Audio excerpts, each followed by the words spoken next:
Hey, Jamie, what are you doing? I'm looking for Halifax Harbor. You see, to you, this may look like an endless sea, but with my periscoptacular, I can see hundreds of nautical miles ahead of us. And I believe I'm making out the coast of Nova Scotia right now. Jamie. Just a sec, you can see in a moment. Jamie. What? We've docked at Halifax Harbor. Well, if I had been looking the right way, I would have seen it long before you did. Uh-huh. Yeah, like way before with my periscoptacular. Yep, sure. In this episode of CG Kids, we head out east to explore Halifax, Nova Scotia. First, we meet up with 12-year-old eco-kid Justin Friesen, and then we check out some sea critters at the Bedford Institute of Oceanography. Next, we sign up for soldier duty at the historic Citadel. In Jay's Geology, I check out how devastating an oil spill can be to our ocean life. Don't miss this biodegradable, sea creature paradable, Navy brigadeable episode of CG Kids. Fire! Canadian Geographic Kids.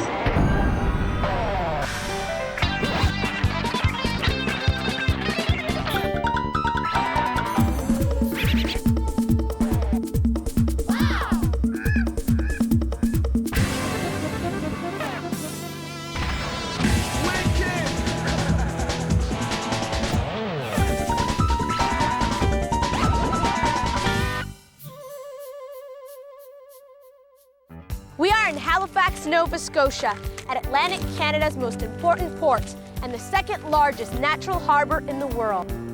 Halifax's harbor was once considered the gateway to Canada, as the many people who make up our multicultural country first arrived here through this port. A lot of settlers stayed right here, giving this province the name of New Scotland, or in Latin, Nova Scotia. They discovered what First Nations people like the Micmacs discovered long before, that this place is amazing for fishing. I can taste it now. Cod, bass, maybe even lobster. Come on! Don't you think since we're visitors here, maybe we shouldn't eat the residents? We'll discuss it over lunch. Come on. Jamie's right. The rich waters around Nova Scotia have always been a big draw. This is because the province sits out in the Atlantic Ocean, and its maximum width is only around 130 kilometers. So anywhere you are in the province, you're close to water. Plus, it rests near an area of the continental shelf known as the Scotian Shelf, where the shallow, rich waters make it an amazing fishing ground. There's another area of Nova Scotia's surrounding waters that's pretty amazing. The Bay of Fundy, located between Nova Scotia and the province of New Brunswick. The Bay of Fundy has the world's highest tides. They can be up to 16 meters high. That's the size of a 5-story building. This tidal action also stirs up a lot of nutrients and food, which attracts a lot of hungry whales.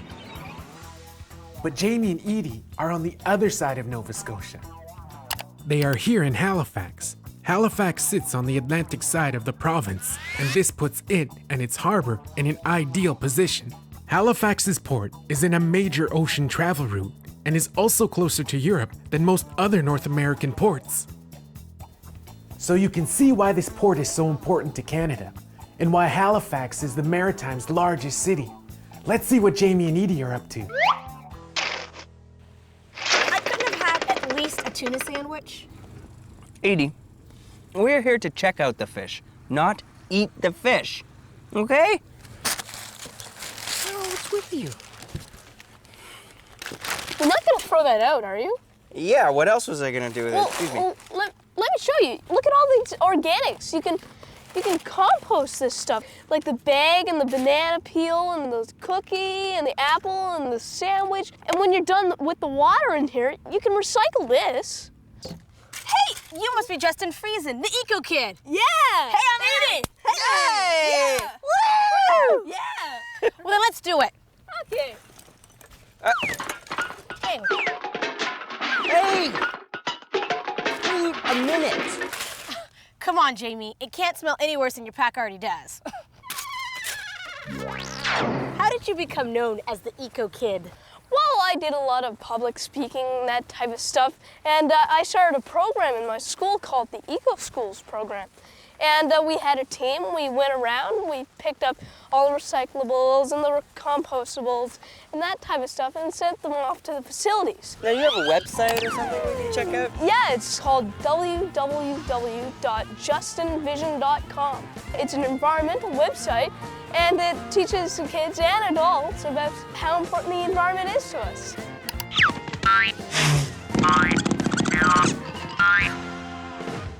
Did you know that Halifax was one of the first cities in North America to start composting? No. Wow. Yeah. Well, let's go. I'll show you. Justin wants to show us how composting works, so we're hitching a ride to one of the main composting centers in Halifax. New Era Technologies Limited. We had to put on these sci-fi coveralls to protect our clothes from the food waste. This is what we call our receiving hall or our tipping floor. So basically when the big garbage trucks come to your curbside to pick up your green bin material, this is where they bring it. They dump it, we stockpile it into this big pile until we get a chance to sort it. So this is sort of where it all begins.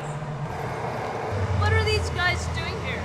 These are my sorters, and basically they're picking out the non-compostable items from the pile. And basically they pick out anything that shouldn't be in your green bins.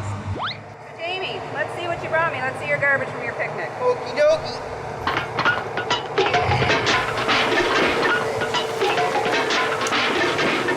This isn't compostable. It looks like something important. Other than my geopad, I'm surprised at how much of the garbage in my backpack is compostable. Even the Eco Kid is. The next stage is the curing room. You actually saw the steam when it came out of the container? Yeah. What also happens in the containers is pathogen kill. So it reaches your 55 degrees Celsius. Wow. So that allows for pathogen kill, anything that you don't want growing in your compost, like weeds. The piles here are moved around to aerate and speed up the composting process. They'll remain in this room for 2 to 3 months. Then it heads to the last stop, the screening room, which is exactly what happens. The compost is screened to create a fine compost. See, it goes from this to this. Eco Kids! There, okay. 5 seconds, okay. Oh no, guys, I'm trying to take a picture here. Oh, sorry, Eldon. What are you up to? Well, Hey, you're Justin, the Eco Kid. Yeah, hi. Listen, I'm wondering if you can help me out. I want to have a website as nice as yours. Well, yeah, of course I'll help you. Yeah, good. Because I would like to take a picture of me and my boat the Brown Nose, to get onto some Canadian money. So basically, I need a website to advertise. You mean like Halifax's historic Blue Nose sailing ship that's on our Canadian dime? Oh no. Did you know that the Blue Nose is one of Canada's most famous ships? It was built right here in Nova Scotia. I can't believe it. Somebody beat me to it. Hey, Eldon, let's take your picture anyway. What's wrong with my hair here? It's sticking up or something. Okay, I'm ready. Hey, maybe they'll put you on the loony. Yeah, that's very funny. She's really funny, don't you think? All right, guys, it's triviography time. No, it's not. Yes, it is. It's triviography time. Nope, your watch must be fast. Then what time is it? 3, 2, 1, now! Go ahead. Right. The triviography question is, what is a crustacean? Crustacean? And it isn't where you drop off uneaten bread crusts. Crustacean? And it's not that new TV channel that talks about being in love. Hi, I'm Brad Ehrlich, and welcome to Crustacean's newest reality TV series, Love Lunch, where we approach unsuspecting couples while they're eating their lunch. Stick around and we'll find out the answer. When? Soon. Soon your time or soon my time?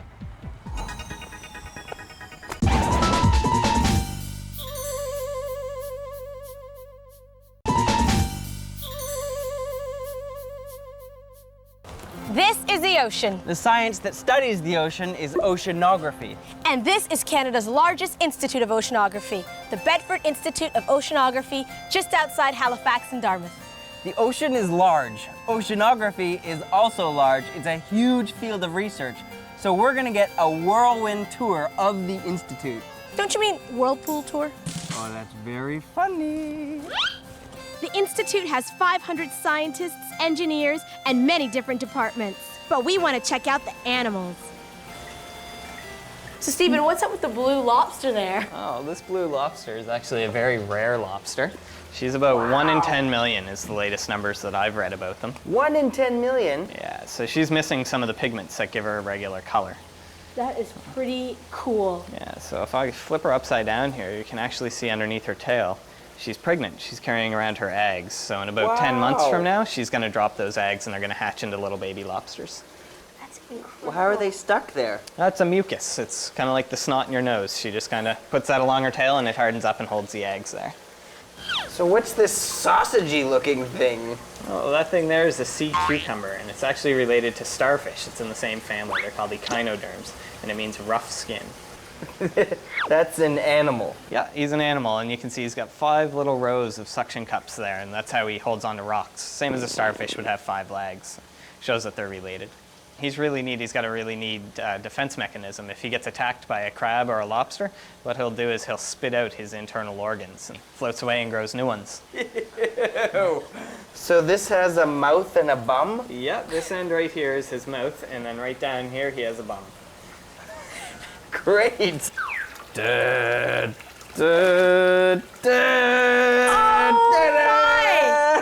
Stephen, how big is that lobster? This one here, he weighs about 10 kilograms, so he's about 22 pounds. Wow. He a big is fella. huge. He's probably about 55 years old. How long is this guy gonna live? He'll live to be over 100, and he's going to get a lot bigger. When he's full grown, he'll probably weigh about 15 kilograms, so that's going to be a lot more length, probably almost a meter long. Stephen, how powerful are these claws? Oh, well, that one there that you're pointing to is actually strong enough to break your arm. And this other one here, this big sharp one, is strong enough that it could cut fingers off. He's very, very strong. What would they crush? Oh, probably the bigger fish, but they like to eat dead fish. They're scavengers. So if he walked along and found a salmon, he'd start mashing it up and cutting it up a bit, and then he'd just stand there and eat it. That is one scary lobster. But now for something even scarier, the Institute Shark Lab. So what exactly is this? This is an embryo porbeagle shark, or just a baby porbeagle shark. It's a common shark that we have off Nova Scotia. Just before it would be born, about probably a month or two before it's actually born. And we have, it has this large yolk stomach. Now what these guys do when they're inside the mother is they will eat their underdeveloped brothers and sisters, little sharks coming down, like little eggs. And they store these all in this big yolk stomach, and that's what the baby shark survives off while it's in the mother. Well, I'm glad that we don't act the same way as this shark with our brothers and sisters. This jaw here is from a mako shark. You can see here all the numerous teeth inside the jaw. They're constantly shedding these teeth and being replaced by ones in behind. So it's like a little conveyor belt, and they'll do that throughout their life. They'll shed tens of thousands of teeth in their lifetime. This one here is actually a spiny dogfish. They're a very small shark.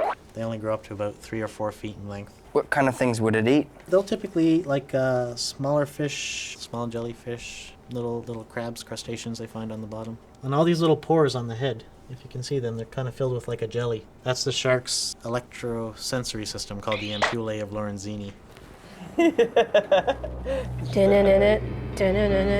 Brush your teeth.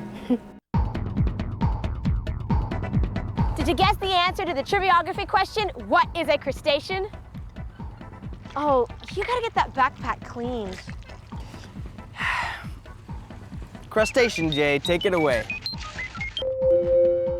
Crustacean. I'll bet a few of you got this one. A crustacean is a shelled animal with an exoskeleton and 2 pair of antennae. But can you name the smallest? Zooplankton. These tiny marine animals are found in every ocean and contain mainly tiny crustaceans. There are over 40,000 crustacean species, and they are the most numerous ocean animals. They are most recognizable by their claws. Familiar species are lobsters, shrimp, and crab. Crustaceans can be found throughout Nova Scotia's rich waters and are an important contribution to Canada's fishing industry.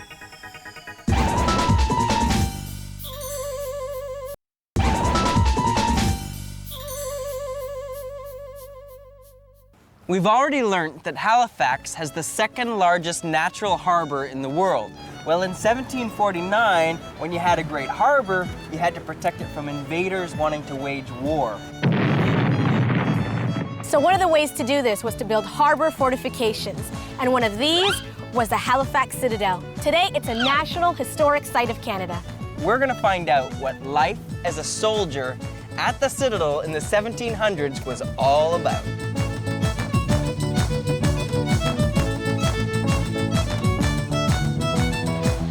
Hey, are you Andrew?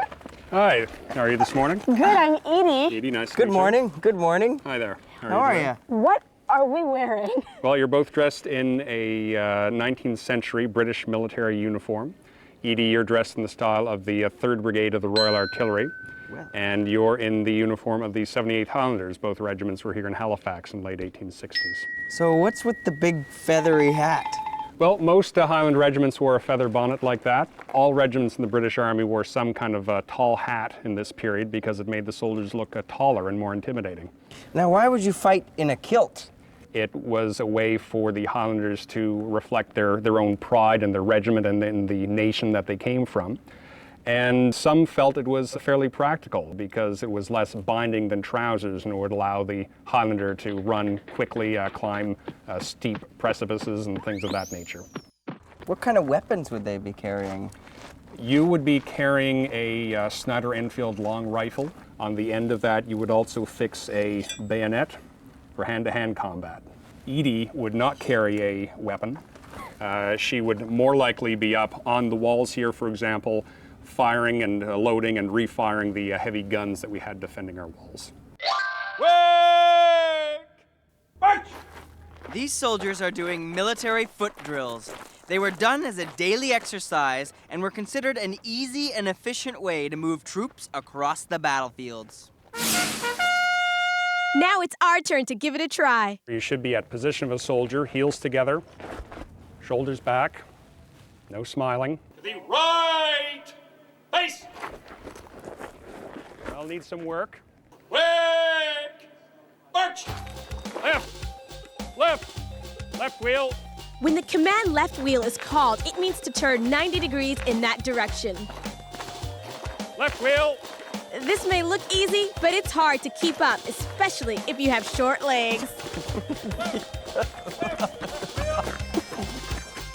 Dress up on the man in front of you! The command dress up means pull in closer to the soldier in front. Dress up, Gunner Edie! The firing of this cannon at noon every day has become a Halifax tradition. So what kind of cannon is this? Well, this is known as a 12-pounder because it fired a 12-pound round shot or cannonball in battle. Nowadays, it's just used as our noon gun, our signal gun. And we load it with 1 pound of gunpowder, just enough to make some noise and let everyone downtown know what time it is. Fire! What was that? Oh no! They've mistaken my brown nose as an enemy ship! Okay, kick! Kick! Kick!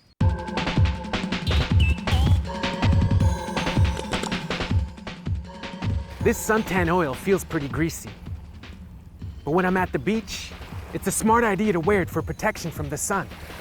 But sometimes, a covering of oil and water is not a good thing, especially when it's an oil spill on our lakes and oceans. The waters off Halifax are part of the Atlantic Marine Ecozone. It's considered one of the most amazing marine areas in the world. Tons of species of fish, seabirds, and marine mammals like whales and seals love to hang out here. But it also includes the sedimentary rock basin of the continental shelf. And under this rock lies one of Canada's biggest untapped oil reserves. Currently off the coast of Nova Scotia, there are around 183 oil wells in various stages. Along with drilling, a lot of oil is shipped through Halifax, Canada's busiest Atlantic port. But every year, due to bad weather, strong tides, or accidents, there are around 100 small oil spills, 10 medium-sized spills, and at least one major spill in Canada's oceans. And sometimes, oil just seeps up through cracks in the surface of the earth. So these spills can have a huge impact on our environment. Let's find out why and how we can clean them up. This tank is my ocean, and I'm going to recreate an oil spill. Sometimes oil spills are called chocolate mousse of the sea because of their color and their foaminess, but they're definitely not as pleasurable as chocolate mousse. So to make my oil spill, I'm mixing regular vegetable oil with a bit of cocoa powder. Oil and water have different densities. Oil floats on water because it's less dense or lighter than water. You can see how it floats up to the top and doesn't sink or mix in. Even if I stir, I can't mix them together. The strength of ocean current and wind will quickly affect the spill. Watch what happens when I blow on the spill with my fan.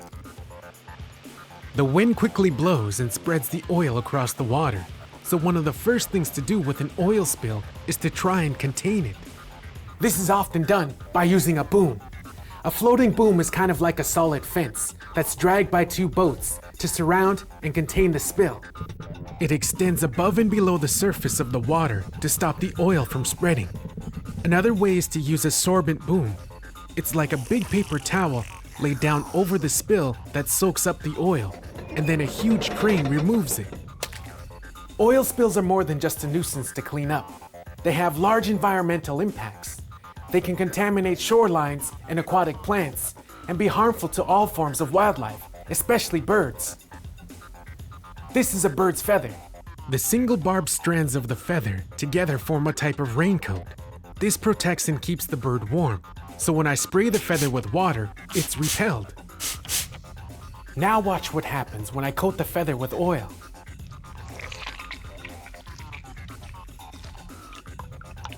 The oil coats the barbs and spreads them apart. Water can now get in and cool the bird's body temperature down dramatically. It also affects their ability to fly well. Plus, when the bird tries to clean itself, it swallows the oil, and it's poisonous to them. So other than my suntan oil, I think I'll save using oil for dressing my salad.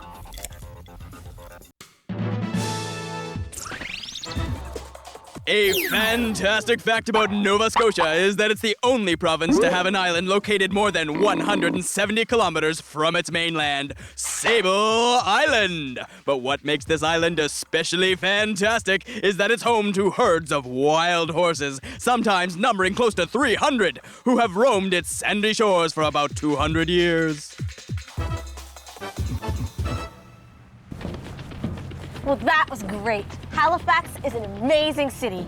It sure was. Now, I'm just gonna see if I can spot our next amazing location. What is it? I'm floating on the open sea. Take a look at this. Ah, hey, you Caledonia ship. You think you're so fast, well, I'll catch you. You know what? You want a head start? Well, you go right ahead because me and my brown nose, we're gonna be on the $20 bill.